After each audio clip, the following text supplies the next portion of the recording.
On Tisha B'Av and on Yom Kippur, we retell the story of the 10 martyrs, the 10 sages in the time of the Mishnah, including Rabbi Akiva and Rabbi Shmuel, Kohen Gadol, and so on,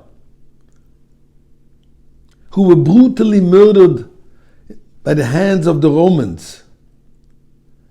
And we say in the prayers, Sarfe Malo Tzarko B'Mora, the heavenly greatest of angels screamed out in bitterness, asking, Zu Torah v'Zu Schara, is this the reward for the saintly study of Torah from those holy people?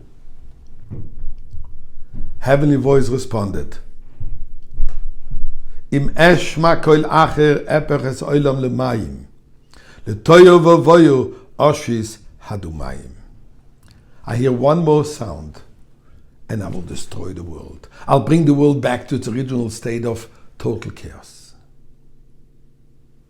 One wonders, is this the godly answer to someone who is screaming out of deep pain?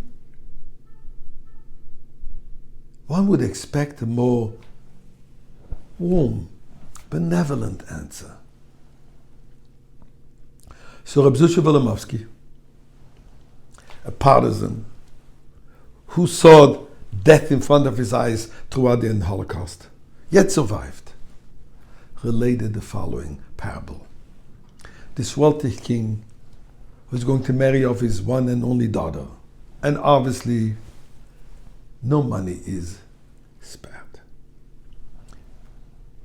including he's going to make a finest garment, piece of material which is adorned with diamonds.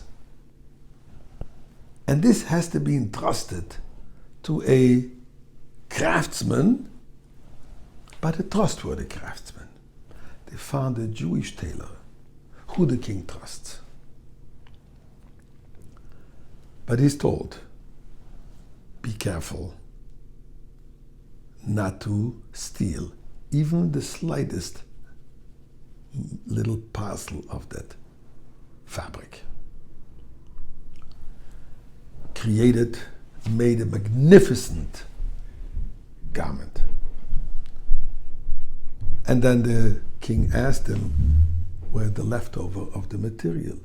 And he said, Your Majesty, everything was used up. Now the king is upset. Impossible. You're obviously stealing.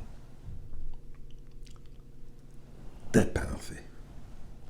Custom is that the dead man is entitled to a last request. He asks the king, please give me the garment and a pair of scissors. The request must be granted. The tailor opens up all the seams of the entire garment, lays it out, and indeed, every little tiny piece of that fabric was used up completely, nothing left over. But then he says to the king, you gave me no choice but to take apart the entire garment to show you my innocence, to show you that I was right.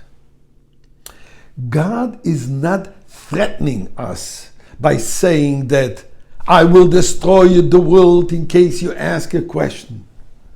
God is telling us, my children, my thought is different than your thought. You cannot understand my thinking.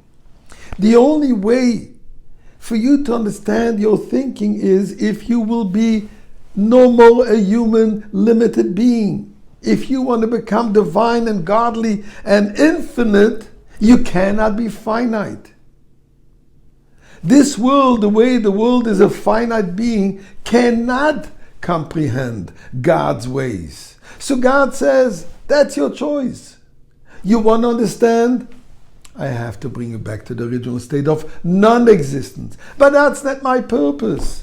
My purpose is for you to be on this earth, in this finite world, to accept and appreciate and eventually you will be able to see. This eventually is going to be with the coming of Mashiach. Then we will see how every minute little piece of fabric, even when it was painful, is all part of this beautiful, grandiose garment, grandiose plan for the entire world. So we say to God, God, we have additional 45 martyrs. 45 corresponds to the Hebrew word ma. Ma, which represents total nullification.